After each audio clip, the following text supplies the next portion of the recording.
like great. it. I like it. Woo! Let's go.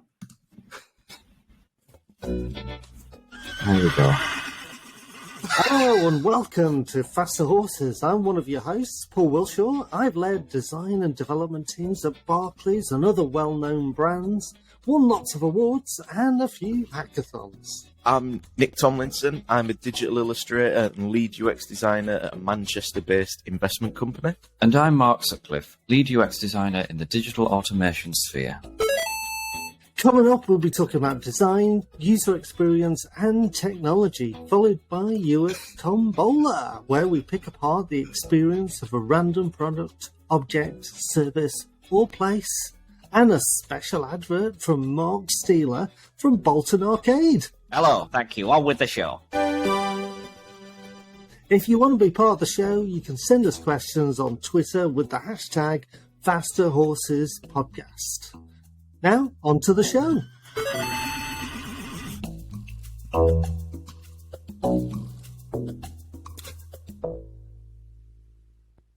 So right off the bat there, anyone watching the video on YouTube will have seen my naked flesh immortalised forever on the internet. Oh, yes. Just that lovely, tantalising adult viewing now available to our premium Faster Horses subscribers. Or just anyone on YouTube for free. Or anyone on YouTube for free, yeah. Let's be fair, not that many people use YouTube, do they? So I'm safe. I think just for context, I was very warm and I took my jumper off. But as does happen in these occasions, my T-shirt partially came with it as well. Mm-hmm. But you know, I was live on video, so there's that. You do have a couple of videos on your own YouTube channel anyway, in which you are not wearing a shirt. So that's true, but the footage is 15 years old and therefore very pixelated. Right, I see. I'm also very far away from the camera and much yeah. So I see. Okay, I like it. I think this is us dipping our toes into OnlyFans. Well, we always do. I don't know if you noticed this. We've been dipping our toes into these waters, like, tentatively. There's a real subtext going on here that we don't want to be a UX podcast at all. Yeah, it's the Freudian in us comes out. Just like testing the waters to see the audience appetite, for lack of a better word, for there is a term, appetite. That's a flavour. Yeah, smacking. No, cheese and onion. Anyway, sorry, go on. Should go round. Should go round Sean Ryder's house, and I'm sure that'll boost the ratings. Sorry. I hope Mr. Ryder doesn't have his internet anywhere. His address posted anywhere online, because that means everyone could find Nick then. Yeah, because I'll either moved into his basement, haven't you? I'll either get Sean Ryder's crazy fans turning up at his doorstep, or my fans turning up at mine. Oh, I like how. Right, what does that mean? Ryder's fans are defined as crazy fans. Yours are just fans. So are yours by default expected to be crazy, or is it that Mr. Ryder has a particular kind of delinquent following him around? So maybe another Freudian slip there. I think almost by default, if you turn up at someone that you don't know's house uninvited, you are a Mormon. A burglar, Jehovah's Witness, a postman. I mean, you could be any number of things. Yeah, I guess if you're turning up expecting like a warm welcome, and I think there's maybe you've got your own hair in a jar that you want to offer as a gift. There might be an issue there. If it's your profession, like you're a postman or you're delivering those bags that you put clothes into recycle, probably all right. Yeah, that's probably all right. Yeah, probably mentally stable, but at least. Generally, I think the common thought is that the fewer people who arrive at my doorstep in general, the better. Well, I mean, given that you live on like the 6th floor in the back end of an apartment. Well, you say that, but we've had 2 such guests in 2 days. I had a flat inspection. How did that go? Nice. Well, it was thoroughly inspected and found fair. So really, right? Can't Was it argue with inspected that. by Stevie Wonder by any chance? Thank you, you prick. Or just given the fact that like there's a nail through a fucking fire door as soon as you walk up to that's true. Yeah, and we have a cat, and a cat. I hadn't told the landlord, who I hope isn't a listener of Master Horses. That'd be a real turn up. I hadn't told the landlord that we have a cat, but in the report we got, it says client has a cat or has a pet. We were aware of this beforehand, and it's my now question is how? Yes, Neighbours. Because they listen to the show. That's what. Actually, that's a possible. I thought they might have said something, but this was the first flat inspection we had in nearly 3 years. So I think basically the poor gentleman, he was a lovely chap called Joe, who inspected the apartment. Yeah. There you go. Hi, Joe. Be sure to forward it to him when we're asking him to fix our other things. He had like 9 or 11 or 12 or 30, a substantial number of other apartments to inspect. So I wonder whether in that process, essentially, the bar is set by the worst apartment you go into. Yeah. I was going to say, if he's checking anyone else's, the bar will be very low. In fact, yours was probably the first one of the day where he didn't see like human excrement on the wall. This isn't a crack then. Excellent. That's a turn up for the books.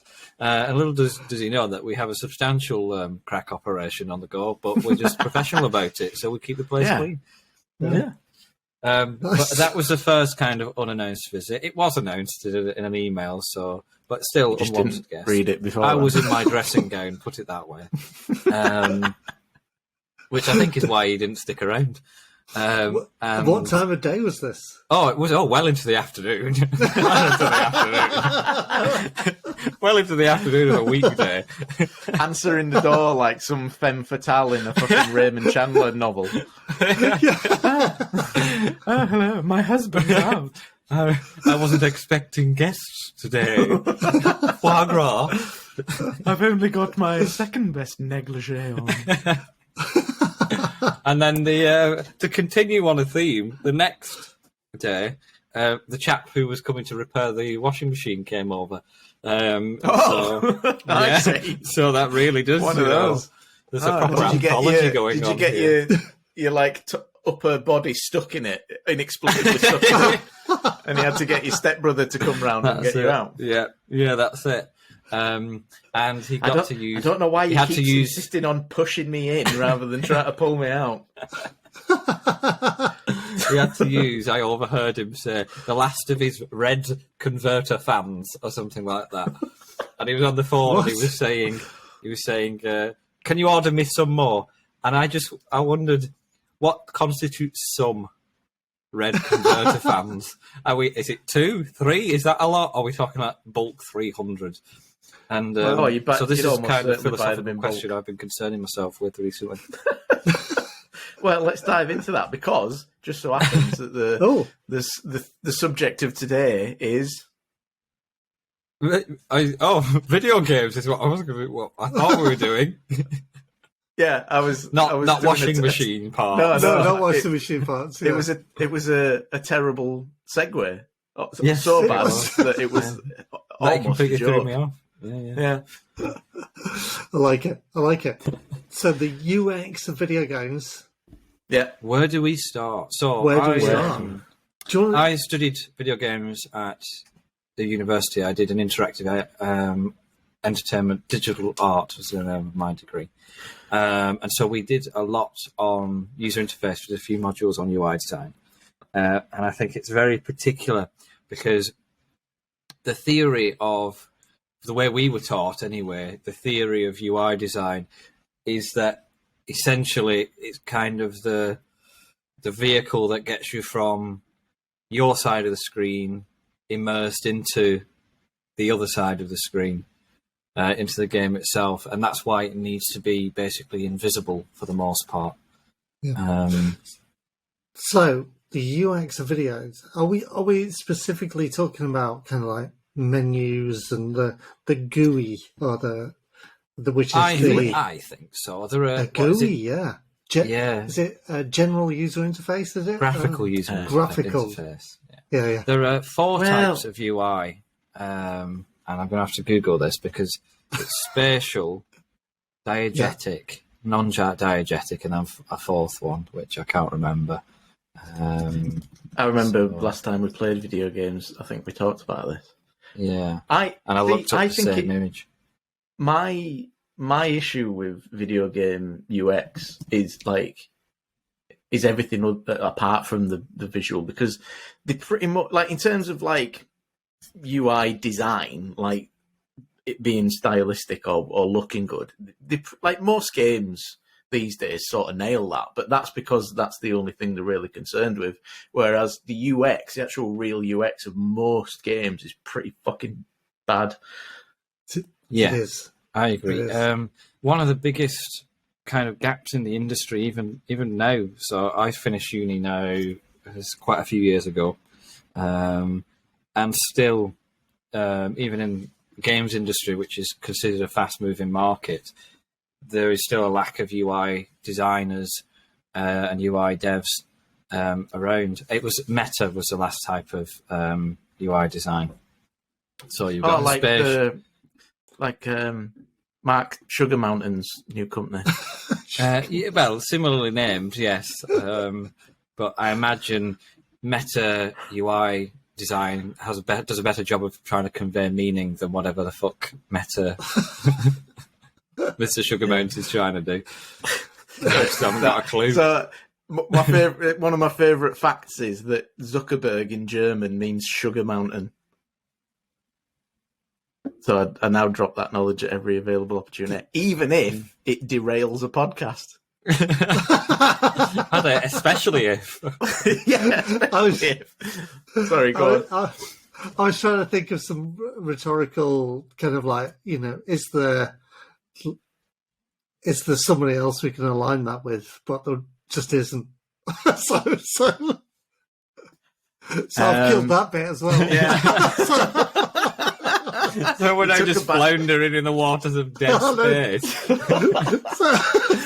let's get us back on track. Quickly back on topic. Yeah. Mark, you've been playing Elden Ring. Yeah. So tell us a bit about, because I've not played it. I've heard so much about it. So I haven't played many From Software games before, but I've watched playthroughs of them all. I tend to be the kind of person who's too tired after work to play games, but not too tired to sit and watch someone else do it. So I've seen Dark Souls 1, 2, and 3, Sekiro, and Bloodborne, which is there's another by From Software, the very first, called Demon Souls. This is the latest installment. From? I believe so. Yeah, it's. I'm gonna have to double check now, but I believe so. I know it's supposed to be very good. I didn't realise it is From Software. Yeah, is it? Oh, I didn't realise that. They are all variants on a very similar theme, which is essentially very difficult enemies, very difficult bosses. But they all have slight differences. And so, of course, your Dark Souls tends to be your core contingent. There is a very hardcore fan base behind all this, so I'm going to get slaughtered by this group of people based on my, lack of utter, unquestioning reverence for these titles. You need to get good, Mark. That's it. But generally, I think it's appreciated. The Dark Souls titles are good for like character customization and variance in the gameplay. Bloodborne's combat was a lot quicker, and Sekiro introduced a lot more kind of free moving around the map, as well as sneaking mechanics and just beautiful, beautiful landscapes. This latest one seems to be a kind of amalgamation of a lot of those ideas, and that's why it's so widely acclaimed in my eyes now. So being so well received is because it's an open world game as well is kind of very similar to an experience me and Nick had when we were playing No Man's Sky, this was a kind of game we dreamed of when we were children. And we're now coming into a time where it's actually possible to have those experiences with that level of realization. The reason I talk about all of the games is because substantially the UI in all of them is identical. Almost, yeah. There are very, very few differences, which are basically based on differences in the nuance of the mechanics. And that means that I'd say Elden Ring makes the same kind of mistakes. And we're talking quality of life things that can really fuck you up. Such as, and some of it can be seen as mechanics just to add to the increased difficulty. But there are certain things which just bring you out the gameplay. So one of the biggest problems, and it's just the tiniest thing, is you open your map with one button, but you close it with a different button. Oh my God! You do? What? Yes, and the thing is that same button. So you press the map button to open up the map. When you're in the map, you press the same button again, and it opens another menu, a help menu. So if you accidentally double tap it, yeah. Or as I do, you press the map button, you press the map button again to close the menu. You accidentally open another menu. You have to then leave two menus via a different button to. Cyberpunk does that. So, like by standard, to get in and out of a car, I think you press circle to get in, or you press circle to get out, definitely. But sometimes. So in the whole game, square is like the action button. So if you want to interact with something or you want to reply to someone, you press square. But sometimes the action is say something and sort of get out of the car at the same time. So then get out of the car becomes the action button and not the get out of the car button. And that is enough. God. That is enough to just make my brain like grind to a halt when I'm playing the game. Yeah. Especially a game like Cyberpunk when I'm like just teetering on the edge of overstimulation at all times anyway. That's very true. And I think that comes down, though, that you hit the nail on the head, though, as you very often do with these things, Nick, is these game worlds are now incredibly stimulating, incredibly immersive places that you can sink reasonably. My longest video game instance, 21 hours straight. Fuck me. I can believe that. And I wasn't pissing in a pot or anything. I did break for food and toilet, but that was it. And but that time passes like 10 minutes, and that's because of how stimulating and immersive these things are. And that necessitates a really strong user experience, so that when you're switching from one context to another, it's very, very fluid. And going back to graphical user interfaces, I think it's the biggest place where these things fall down. Yeah. And that becomes increasingly glaring when the rest of the game is so polished. I think that there's some basics. Some of the user, the beautiful, and the animations on them are amazing. How they fit into the style of the game are brilliant. But then they ruin all of that by putting a tiny font. Always, that if you're looking on less than an 80-inch TV, is fucking hard to read. And for some reason they used light fonts all the time as well. There's loads and loads of like light or thin fonts. Yeah. And like when you put that over animations and stuff like that, no chance. My favourite example of that is Death Stranding, which is honestly like you can see some screen grabs from that game, and it's literally like a joke. It's like someone's done it like to the nth degree to post on Reddit as a joke to take the piss out of it, but it's just a real screen grab. Like there's tiny text, and sometimes it fills like the entirety of the screen. So like every time you pick like an item up or something, it fills the screen with writing, and then you've got like titles or area titles of where you are. It's absolutely ridiculous. It's all tiny on the screen. It's all like really inappropriate colours for the backdrop that it's on. Yeah. In fact, it was so bad that I think during the update that they released, they did release like a director's cut of it, didn't they?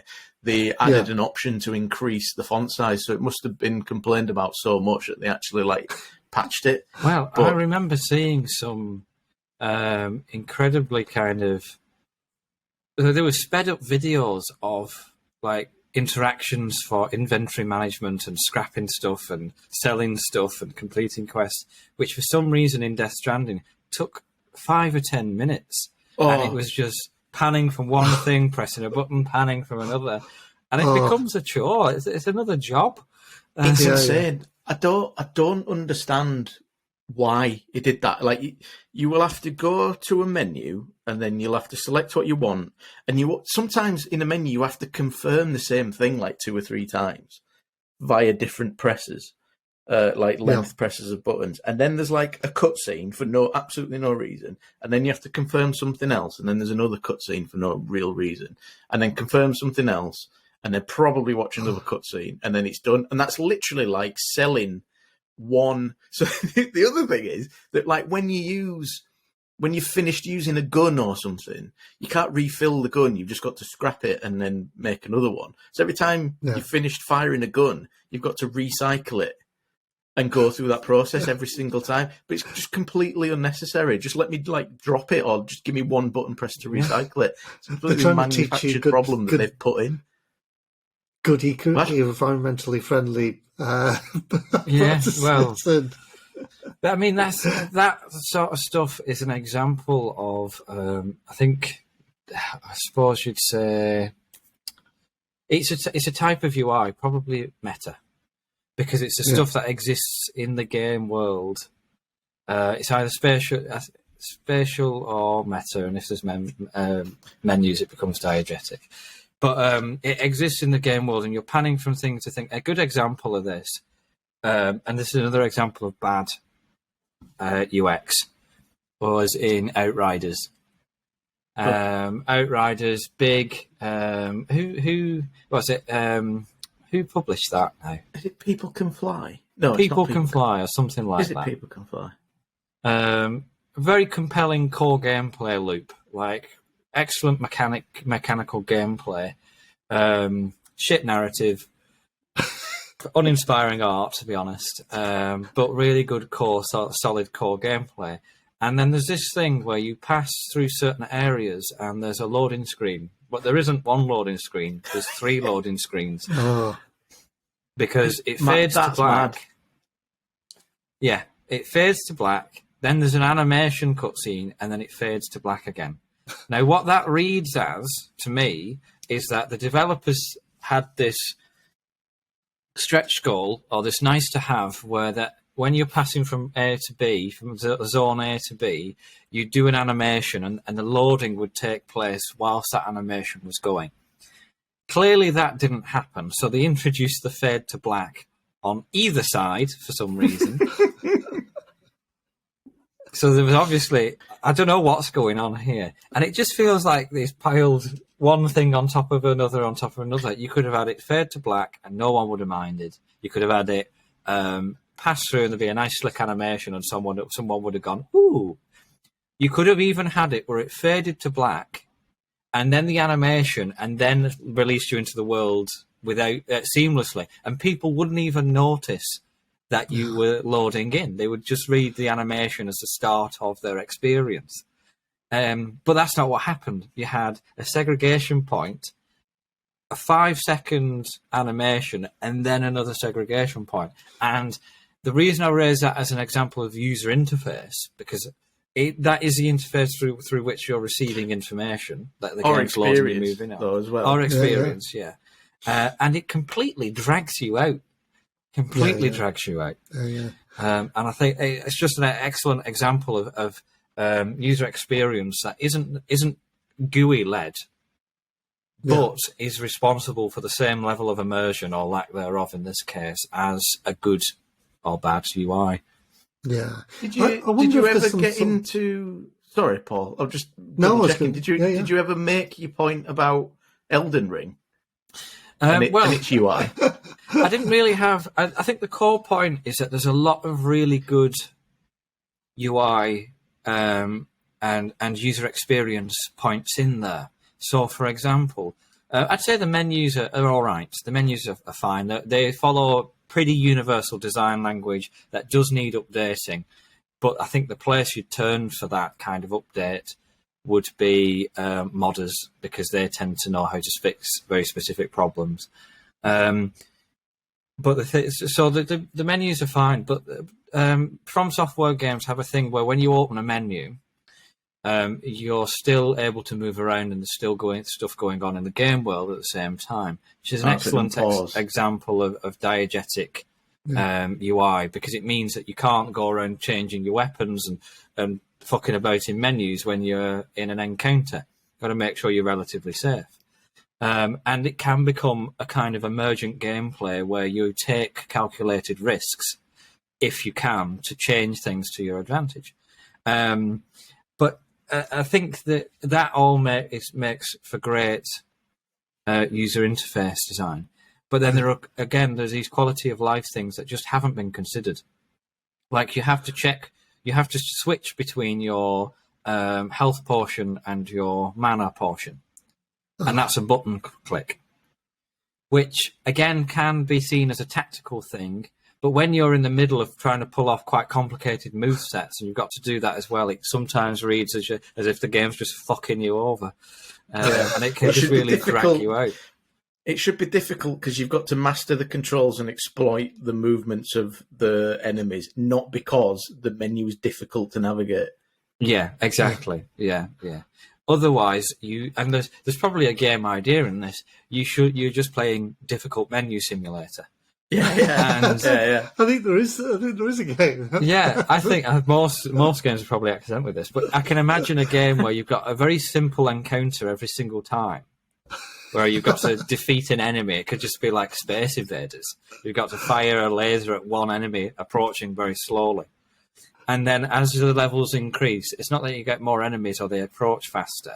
The menu and the controls to fire that attack get increasingly more complicated. That's fucking brilliant. Or you have like a new weapon, but it's in so many subcategories and so like... You've got to... and then... I think Ryanair have already built it. Exactly. But I believe... so there's some interesting stuff around for Elden Ring around where the user experience is actually causing people to miss out a lot.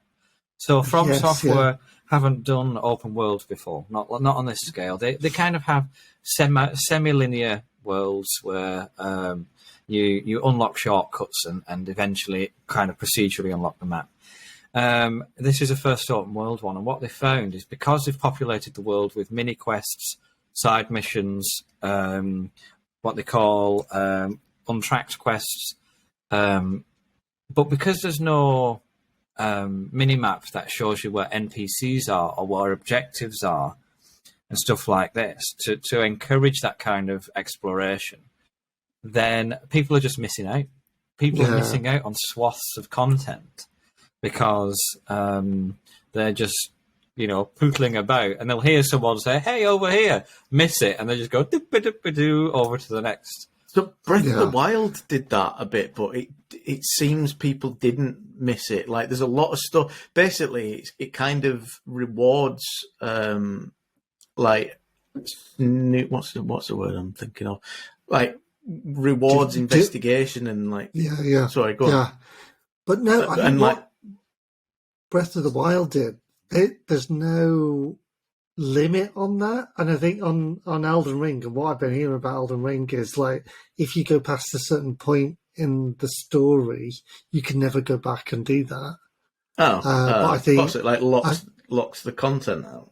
Yeah. So once you've gone past a certain thing, you could miss out a swath of kind of like quests and things like that. I've tried not to look things up because I get to him. I mean, I was playing it, and my friend next to me, who's played it to a certain point, was essentially systematically ruining the game for me because he wasn't telling me what was going to happen. He'd just tell me, "Oh, something big's going to happen now." And then something big was happening, and it was like, oh, well, I was completely expecting, not exactly that, but something of magnitude, and it's completely destroyed the illusion.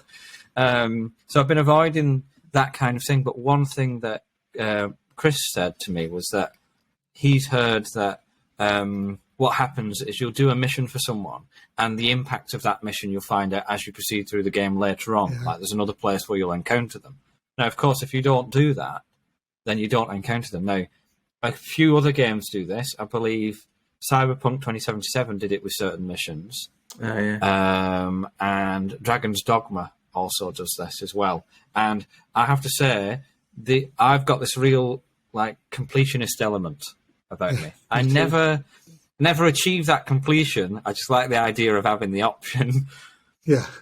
And on those two instances, when I found out I'd missed out on content, I stopped playing. I just stopped playing. And I've not been back to Cyberpunk in 2 years.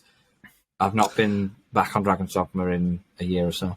This is really interesting because I was thinking about this when you were talking earlier, and kind of like, it's that I love playing games, but if I take a break, even if it's for a week from those games, because, and one thing kind of like on the UI and the UX that games do really well is the onboarding. But if you happen to offboard and then onboard exactly the same place you come in at, it's like you start at level 99 then from 0 to 99, and it becomes kind of then frustrating and beyond a good experience then. I actually had, weirdly, my first thought upon waking up this morning was literally like one of the first things I thought when I woke up this morning, and I remember it because I was like, why the hell am I thinking about that? Was that I got Sifu like 2 or 3 weeks ago, and I played it a lot, and I managed to get to the second or third level with like a relatively low age, which is kind of you're supposed to die as few times as possible. And now I've not played it in 3 weeks, and I've got to jump back into it on level 3 of a very difficult game and remember and get up to speed of how good I was when I stopped playing it. And I just felt like I'm going to have to start this again, because I've had a break. I've had the audacity to have a break from playing. I had this exact feeling when I started on Cyberpunk again. I'd not played it in several months. And in my magnanimous wisdom, I'd saved the game in the middle of quite a hot situation. I was sneaking around this facility in the I didn't even remember the button to fire my gun.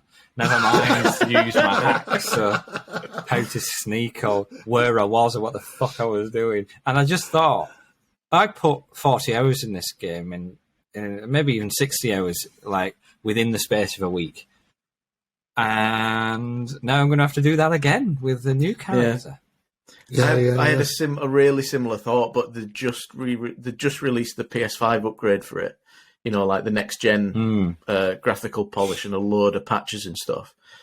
And I had a similar thought. I was like, I've no idea really what was going on when I left this, and it's quite a complicated game anyway. But I think my final decision was to start again was just the fact that it looks pretty now, so I'm going to start again. Yeah. And I had it on PS4 at launch, so it was the most bugged out, atrocious thing. Might as well have been playing with 2 dolls made out of mashed potato. I might off my face on acid. Only waiting 20 minutes between scenes for it to load in. So I think we actually hit on a really interesting kind of discussion point, because I agree. And again, when I was at university, we did modules on tutorials and stuff like that. And one of the most iconic introductions and tutorials in video games is the first level of Mario. Because it's one of the best. The original? The original Mario? Yeah. Super Mario, I think it is. I can never remember the names of them. But essentially what it does is it manages to introduce to you all of and there's breakdowns of this on YouTube, so I encourage you just to look at Mario Level 1 breakdown. And in the first 5 seconds or 10 seconds, certainly in the first minute, you're explained all the mechanics. So, for example, you start and you've got a spate where you're able to just run, and there's the space between that and your next interaction demonstrates how quickly you move and how quickly the run-up is. Then there's there's 3 blocks, and I think one is a coin block between 2 bricks, and that encourages you to jump. That's intuitively enough. That teaches that mechanic. You then pick up the coin, and then that's when your first enemy comes through, I think. And you're either then in a perfect position to jump on its head. And you do all that in the space of about 10 seconds, and all of a sudden, 90% of the mechanics are explained to you. And then you're able to continue the level, and other elements are introduced more procedurally. But that is the most iconic kind of introduction. There's a bit of trivia for you. That kind of sums up how video games have progressed, doesn't it? Like you had absolute at the start of like when video games were a thing, you had absolute famine where you had to make the most out of every pixel. Like they gave Mario a mustache so that you could tell that he had a nose and therefore that he had a face. And right, that's why they did it. And that was a conscious decision they had to make based on like very few pixels. And also like had to explain the game mechanics as quickly as possible, like using as little memory as possible, like no text on the screen, like not losing any of the memory on the cartridge to like the tutorial when they had to get the rest of the game on there. And now like we arrive where we are now, like decades later, where you've got all this technology and all this graphical capability and all this space on the hard drive, and you don't even have to finish a game for launch day because you can just patch it. And it's almost like all the care has gone out of creating the game, and it's just, well, I mean, it is just an industry like ruled over by executives now, isn't it? Oh yeah, that is a podcast in and of itself, and probably not a UX podcast. But there are good examples of tutorial zones. You get tutorial levels and tutorial zones. They tend to take a bit too long, I find, because of the complexity. And the amount of times in a computer game I've had to like calibrate my suit's headset and look up, down, and left and right as well. Like they're always the same thing. As well, I remember the very start of Portal 2 was excellent because they started that. They brought the tutorial into the narrative exposition of what was going on. And you had Wheatley, who was voiced by, what's his name now? Steve Merchant. Yeah. He says, press that button to talk. Oh, why? No, he said, say something to me. It wasn't that meta. And you press the Y button to say something, and your character jumps up and down. And, and the Wheatley just says, well, that's jumping, but that's good. You can move. That's fine. And then it proceeds kind of along that line, setting up the tone for you being perceived as this insane person who's been locked in a facility for goodness knows how long. And it just, that was really, really cute, basically. That's definitely one of my fondest. Sorry, memories. One of my fondest memories of onboarding onto a game is that whole experience, and I think there's a point to that. I kind of thought, well, is it getting a bit samey? Then it flips it and changes it and stuff like that. And it was really nice, kind of like it must have weird, tested isn't it, that how, to shit. Like when that happened. So when like the twist expectation on you, I remember like almost every time thinking, oh, fucking hell, not this again. Isn't it weird how every time they do that, you actually think before they flip it on you that, oh, God, I can't believe they're doing this again. And then they flip it and you're like, oh, it's like almost like they've almost done it like so well on purpose to then like pull the rug out from under you. So the question I have then is, can we, three UX designers now, consider that problem of, okay, so you've not played a game, let's say not for, let's say more than a couple of weeks, less than a couple of years. So you've not played it for a month, maybe a month and a half. You remember the core idea, you remember the mechanics, you know where you are in the story roughly. But the finer finesse there has gone. And that the level to entry, or no, not the entry, the level to resuming is suddenly incredibly high. How do we solve that problem? Well, quite a lot of games now that I've definitely can't think of the actual example now, but just have like tutorial on the main menu now, and you can do the tutorial as like a separate thing. I've definitely seen that. I can't remember what game it is. And also going back to Sifu, actually, they might have preempted this problem, but there is like a practice area in the dojo where you can just go and fight. So that probably help you get up to speed again as well. Paul? I'd say Netflix have nailed this, but for series. Go on. So if you binge watch a series, they skip the recap. But if you if you stop watching it and then kind of like go back a couple of days later, it gives you an option to recap the storyline.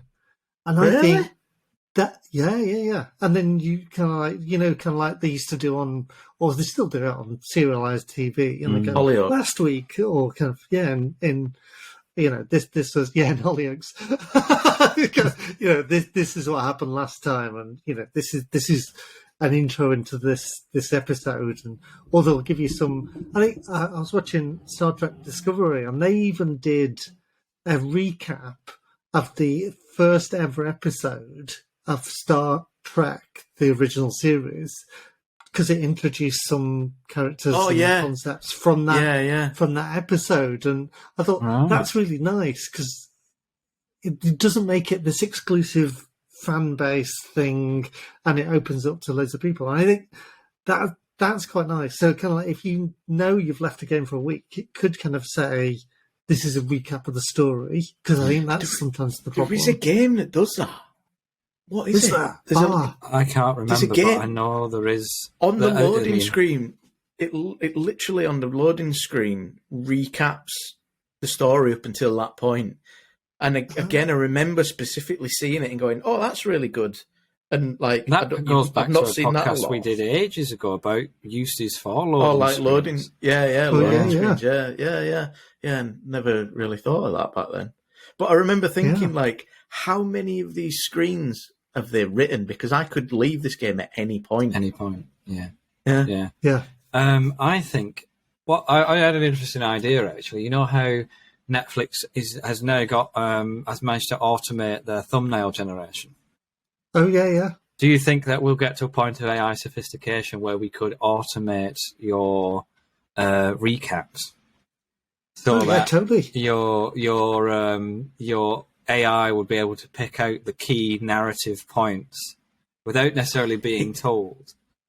And it's interesting that. I'd love to see the test of them, like just people like entering rooms, going yes, and then closing doors. And... That's really interesting, because I'd love to know Netflix's appetite for spending time developing that, because their business structure seems to be based on like binge watching.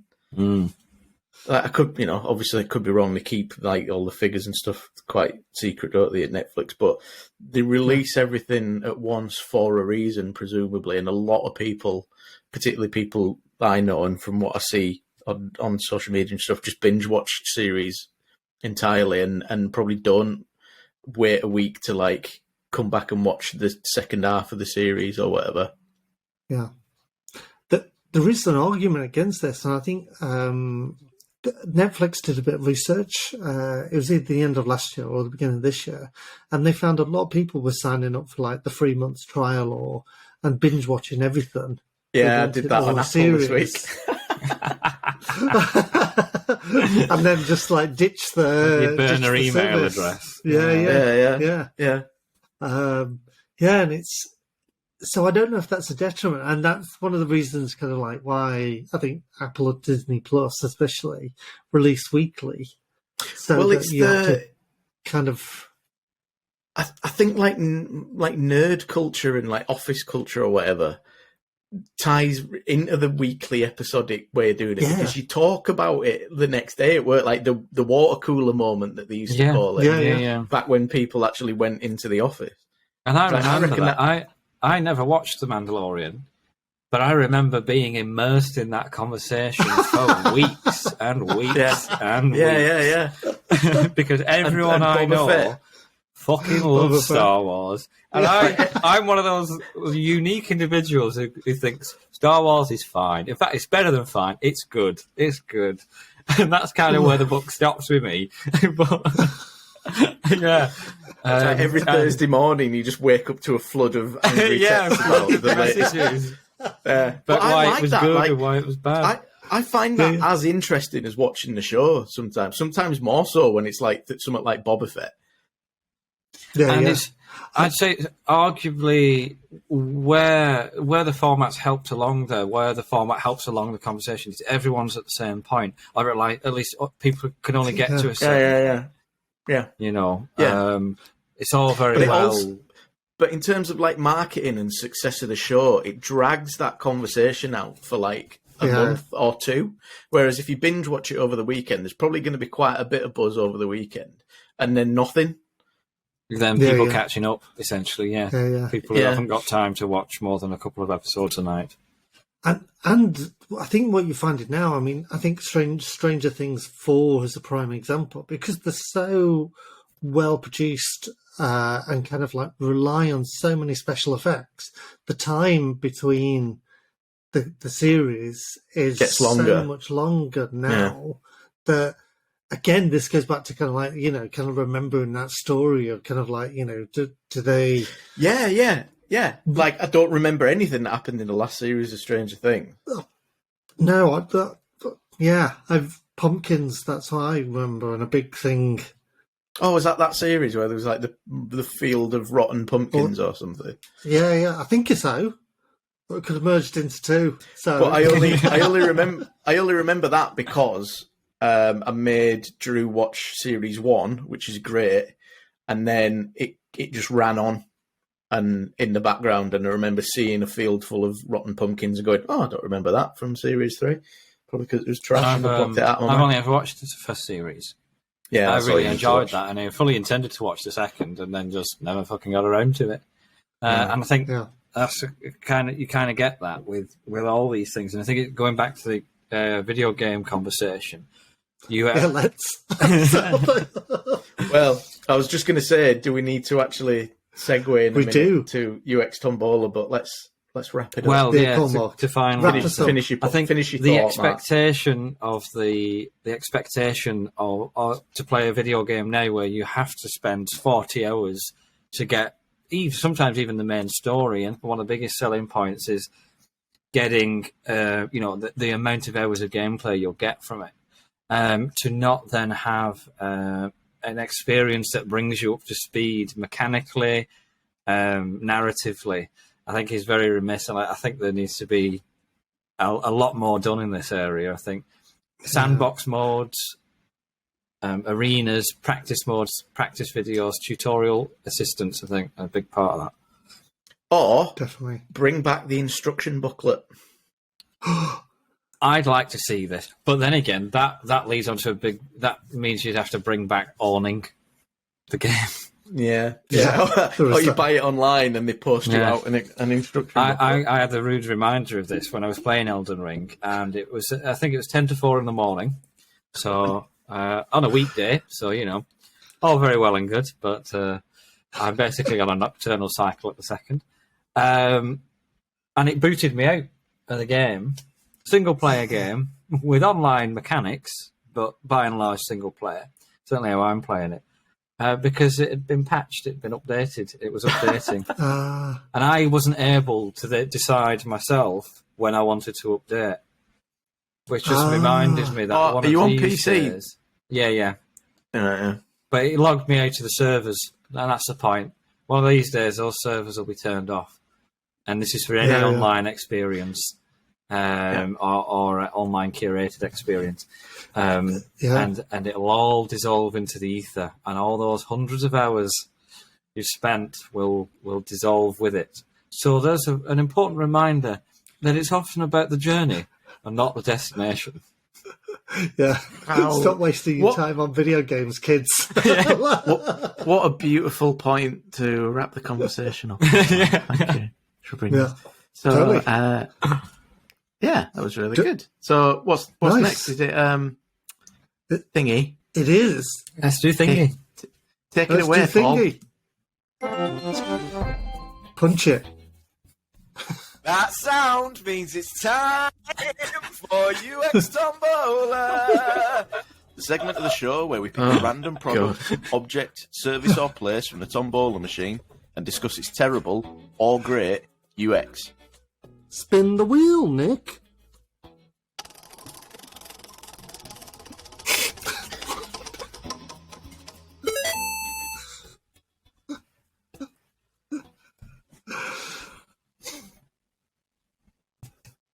Nice. You really need to do something about that horrific. I love it. I love it. It's just I screamed so loud that the microphone failed.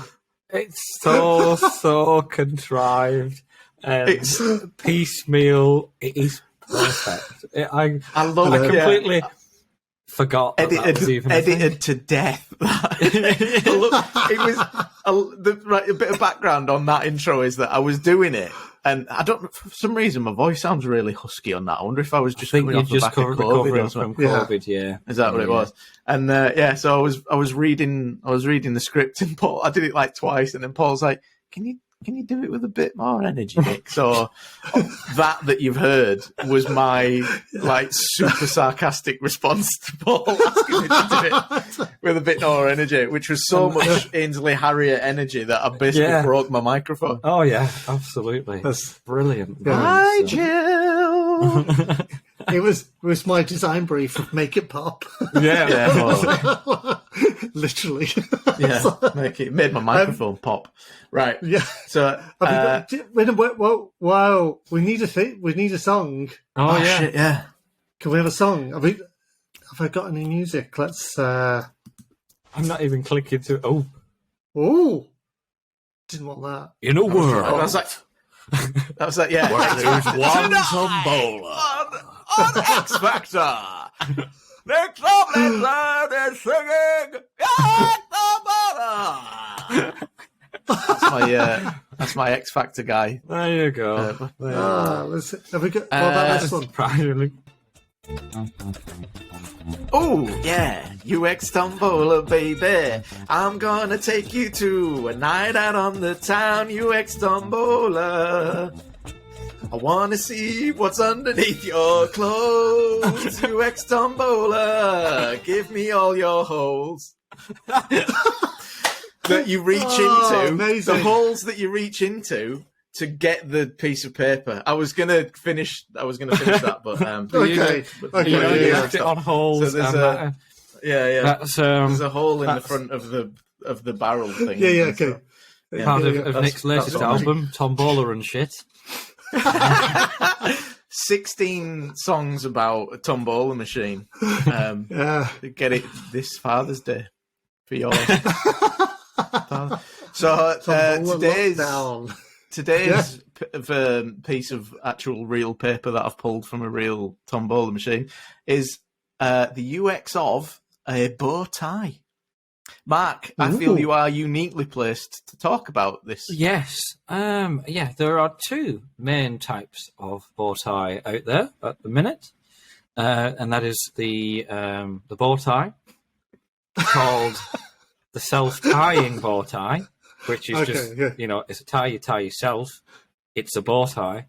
And then so it's not self. That's somewhat misleading, isn't it? Yeah, it's not exactly. self-tying. I had this conversation in You about tie it 3 yourself. haberdasheries, and none of them knew. I said, "Have you got a self-tying bow tie?" And they'd look at me a minute as if to say, "You mean a bow tie, you fuck?" And of course, I meant a bow tie, but I needed to explicitly say that I'm not going to degrade myself to wearing a pre-tied bow tie because I'm not a child. Oh, I feel like this is the best possible thing we could have picked for a UX Tombola. Because that, right off the bat, I have serious problems with. Anyway, go on. What's the next? What's the second type? The second is the pre-tied bow tie, which comes pre-tied. It is essentially glued together or stitched together, and it comes on a band which is adjustable, and you essentially just clip it round and you're ready to go. Interestingly, this has led to a quite interesting divergence when it comes to the fashion of tying your bow tie, which is now, and this is actually, I say now, it's actually always really been the case because of how a bow tie is tied, but the asymmetry of your bow tie is actually part of the bow tie itself. Now, I'm sorry to use this person as an example, but if you look at Winston Churchill, who very often wore a bow tie, he was a good example of a snappy dresser, shall we say, who was always wore a particularly asymmetrical bow tie, and as it had a particular influence over the way of wearing it. I love how we're keeping this on trend. Yeah. Oh, yeah. Yeah. Bloody hell. We're talking about bow ties, and I've mentioned Churchill. Bloody hell. Yeah. I'm confused. It's just meaningless, isn't it? No one's going to relate to any of that. Oh, right, okay. Right, I see. Bow ties aren't worn commonly, and Churchill was a genocidal maniac. So we're keeping it very contemporary with our references to antiquated clothing and long dead British prime ministers. What the hell was I going to say then? Bow ties. Yeah.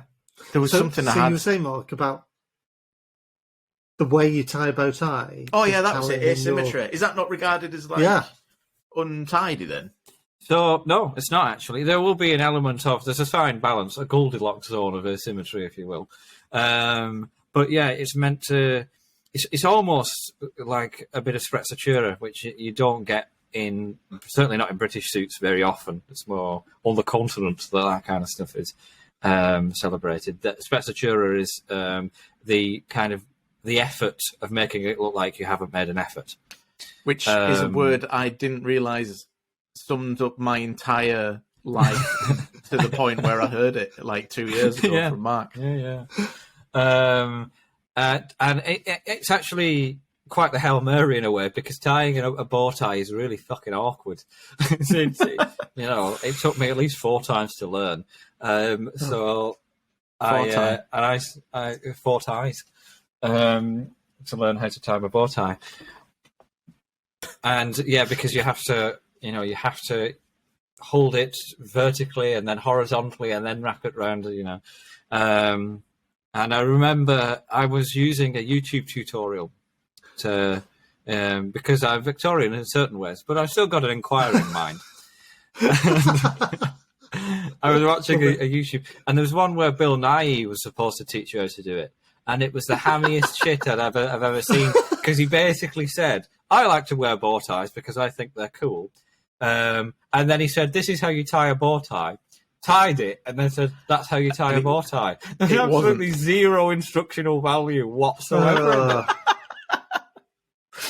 So I really want to dive into the self-tying bow tie and the absolute horrorscape of that name, because yeah, I know. Yeah, that's what it sounds like. You pull on a string, pull on 2 strings, and it bundles up. That'd be the dream. And it makes some kind of like pipe whistle noise as it goes up. Like, I think those metal bands that kids have, and they like slap them on the wrist, and it's like like it's that kind of thing. Or like you say, like you pull a drawstring. It's like it looks like an opera scarf. There's a fucking contemporary reference here. Looks like an opera scarf. I'm having an influence on you. you pull like a cord, and it just goes like. The scarf the tie for any occasion. Imagine bow tie, opera scarf.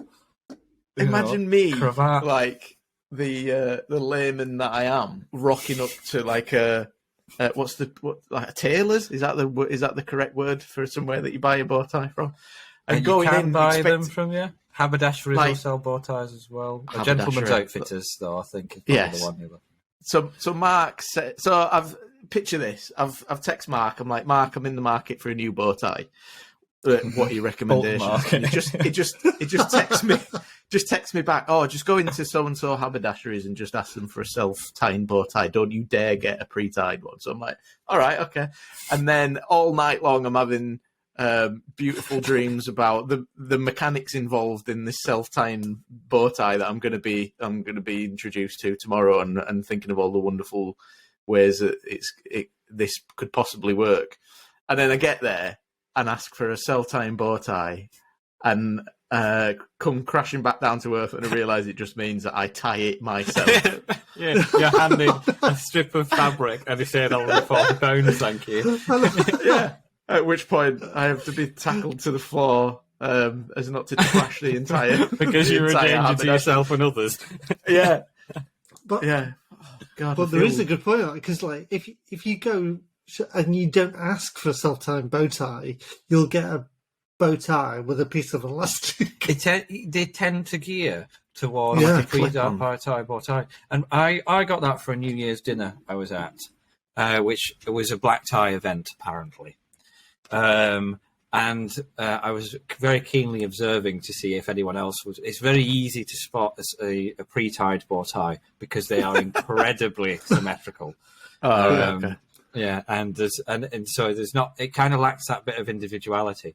And when you're wearing an evening suit, there isn't much room for individuality. So it all depends on the small details. The devil's in the detail. And I didn't find one. I think it's more common now just to wear a self-tying one because it's easier. But it kind of defeats the objective. You know, if you're meant to make an effort. And it's interesting to me that certain signals are spotted now to see whether you've made the effort or not. In when it comes to what about what makes it asymmetrical? Is it that one side of the thing is like a bigger loop than the other?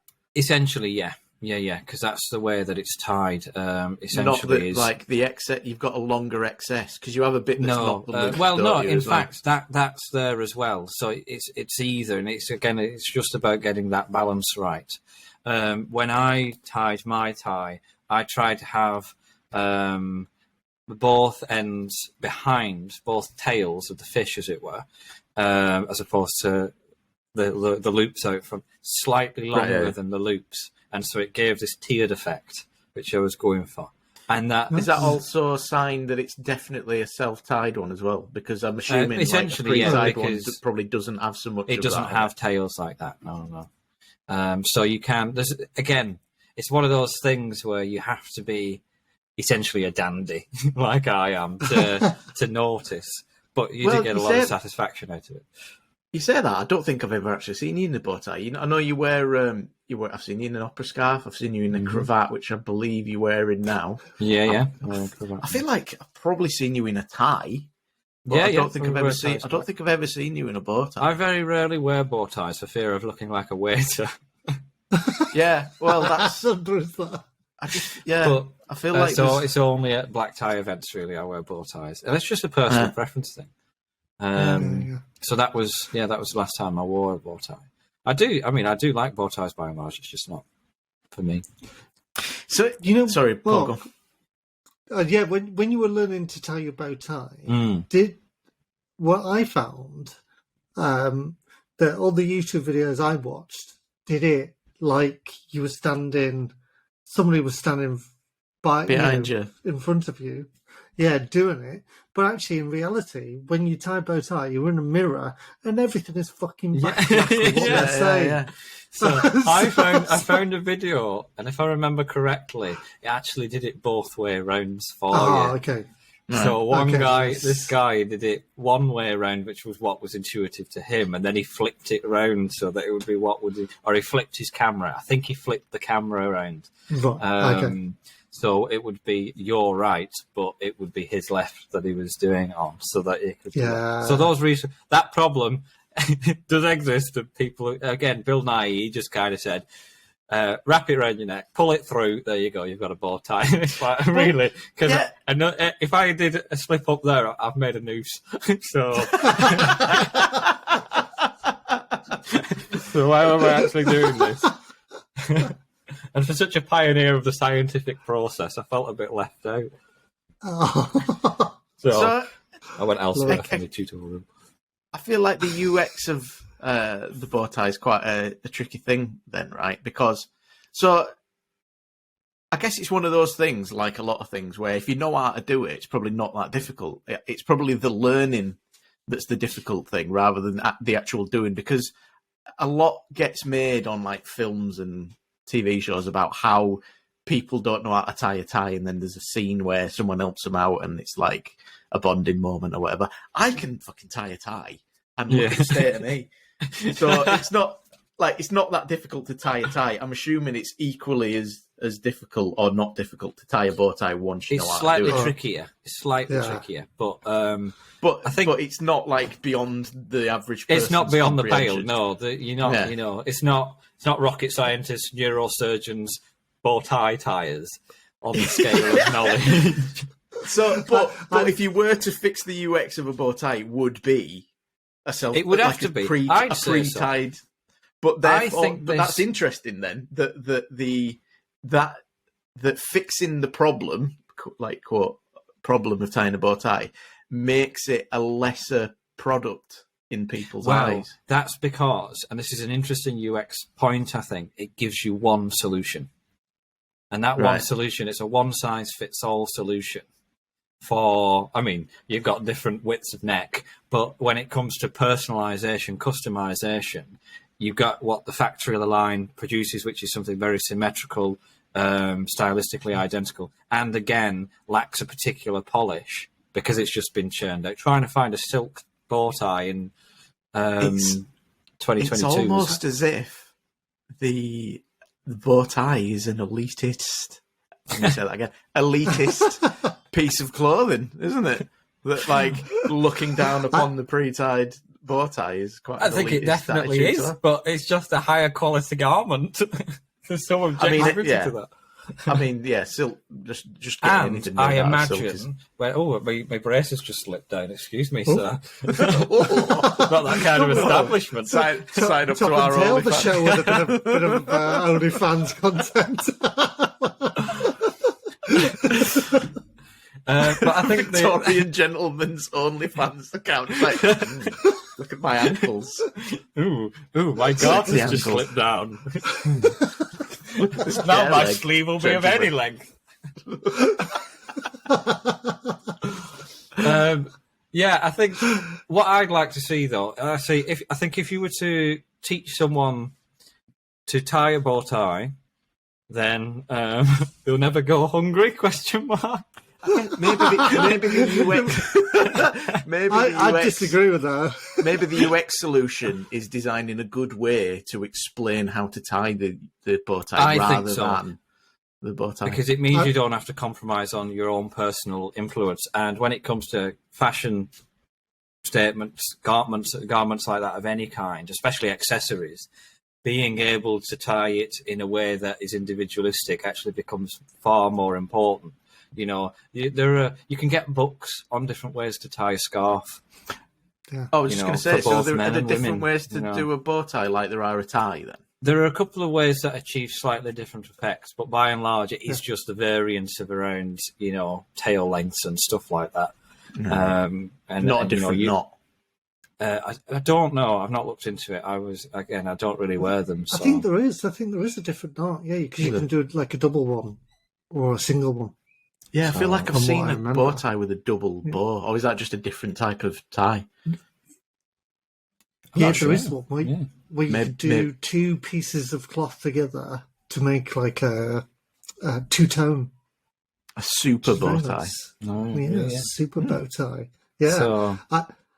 I'd like to put it out there that when you were talking about tying bow ties, my instant 80s reference came in to Back to the Future, where we have Marty McFly's self-tied trainers. Oh, yeah. Which are real now. They're a real thing. Real thing, yeah. Could we get like a... As long as on the fine print it says we're not responsible for any garottings. Okay, that's a very dangerous... Here's a very bizarre reference. In the movie, here's a in the movie, is it Ordinary? No, it's not Ordinary Decent Criminal, because that's a movie starring He Who Shall Not Be Named. There's a Gerard Butler film, where he's in prison but he's killing people, and it turns out that he's like a CIA engineer who was hired to like kill people. Anyway, there's a story in that where he puts like a ratchet in a bow tie, and they somehow managed to get it to a Colombian drug lord, and it was found like garroted in his bedroom the next day. So none of that, basically. Yeah. It operates on a very thin bit of piano wire. Yeah. That's on a very fast spool. And you just press the button and decapitated by your own bow tie. I think there needs to be a lot of like user trust involved in putting what is essentially an automatic garrote around your own neck. It's like an exploding collar, isn't it? Just yeah. I would have loved to have been on the kind of like the fly on the wall when the scriptwriters were thinking of kind of like, so how do you think you could get it out? And they would go like, yeah, someone's already done that. Somebody's already done that. I know, bow ties. Bow ties. Yeah. I have to say, all the shit out of bow ties. Bill Nye, your collar's looking a bit wonky. I've got it. Cut to Bill Nye swinging from a live thing. So have we got a product then? I'm assuming it's a handbook or like an IKEA style like pamphlet of how to tie the bow tie. I think it's a micro video course that people can subscribe to. Like it's a QR code on the box. QR code point your phone to it. Augmented. I tell you what, it's Bill Nye showing you how to tie a bow tie. Augmented reality would solve that. Yeah, that'd be good. Yeah, because you could tie it and then it give you kind of like your perfect what to do next. Yeah. What was the Bill Nye video? I can't believe I've just twigged that what you were talking Bill about. Nye. So you got Bill Nye tying a bow tie while at the same time going, "The oceans are rising, kids." Now, what you want to do is, on this side, you'll be running out of fabric, just like we're running out of time to reverse the changes of climate. How did he tie that into whatever it was that he was talking about? Well, he didn't. I think it was for GQ magazine or some tripe. Oh, right. Like okay. that. You know, the ironically named Gentleman's Quarterly because it sells the same Rolex over 60 pages, and almost exclusively features anything other than gentle people. So Twats. Yeah, it's basically loaded humble for people who wear ties on GQ magazine. If you are looking for an actual Gentleman's Quarterly, I recommend Chap magazine. Is that a real thing? That's a real dandy mag. Yeah. Oh, is it? Oh, that's so disappointing because I wanted to hear Mark Steeler's advert for Chap magazine. No, Mark Steeler's example would sell a very specific type of denim that went over your trousers. Oh, well, on that note, taking away Mark Steeler. Have we got an intro? Do we have an intro for this? Oh, we did. We've only got an outro now. We don't. This is how the sausage gets made, kids. I'm Mark Steeler, here again from my vacation to the haberdasheries and gentlemen's outfitters of Italy. It was lovely. Not as good as the ones in... I'm trying to think of somewhere that wouldn't have any haberdasheries. Bracknell. Not as good as the one in Slough. So go there. Well, I feel like the product I've got for you today isn't so much a product as a complimentary product. You buy one of our self-tying bow ties and we'll give you the instructions to go along with it. You scan the QR code and we'll take you through step by step, but make sure you scan the other one. Because you don't scan the other QR code because it will decapitate you with piano wire.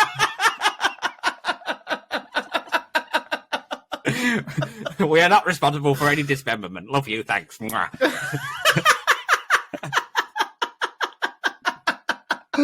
Well, If that doesn't shift the product, If that I don't know doesn't what. do it. Flying out at door, ratcheting themselves out of the door.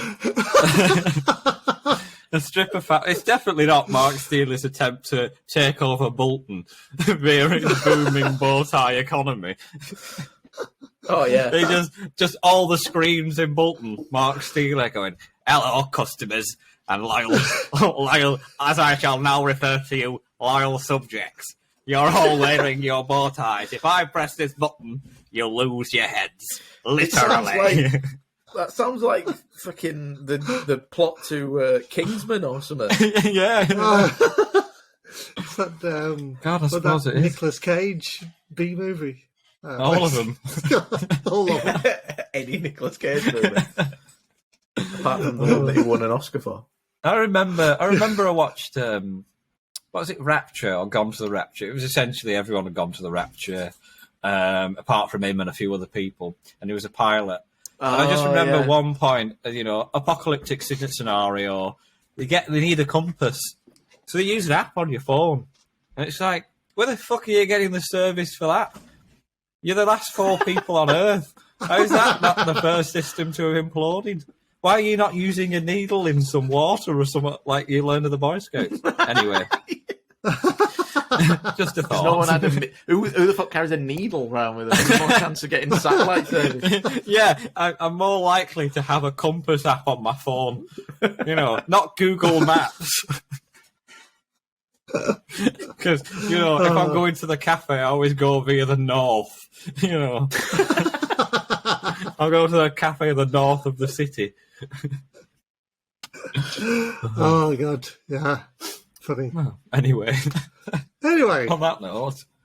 Yeah. Good chat. It was good fun. Yeah. Have we got an outro? Do we need to do the outro? We have got an outro, yeah. Is that it? Are we wrapping it? I feel like we only scratched the UX video games iceberg, so we'll probably have to come back and be more specific about things, yeah. But, yeah, definitely. Teaser. Retro games, tutorials, menus. Yeah. Maybe a Patreon special course. at the Patreon /Faster Horses. Yeah. Give us your money. We don't have any. If anyone's got any good UX or bad UX examples in video games, drop us a message at Faster Horses UX on Twitter, or find us just sitting outside Nick's house. Yeah. We are accepting all mail via Mr. Ryder at the second. He's our standing PO box. Yep. If he's not investigating UFOs, he'll be around. Is that a thing? Oh, Sean yeah. He's Ryder, a UFO spotter? Yeah. Don't you see him on his bloody massive telescope outside your window? I don't know. I'm surprised. That was your first mistake, Nick. Yeah. How do you know it's a real Mr. Ryder?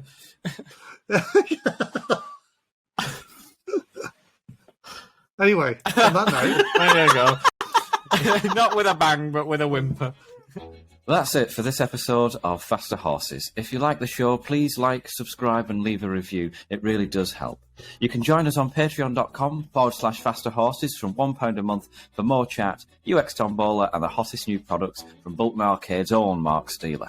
Special thanks to James Med for our theme tune.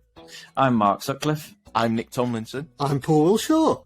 Follow us on Twitter at Faster Horses UX and we'll catch you in 2 weeks for more Faster Horses.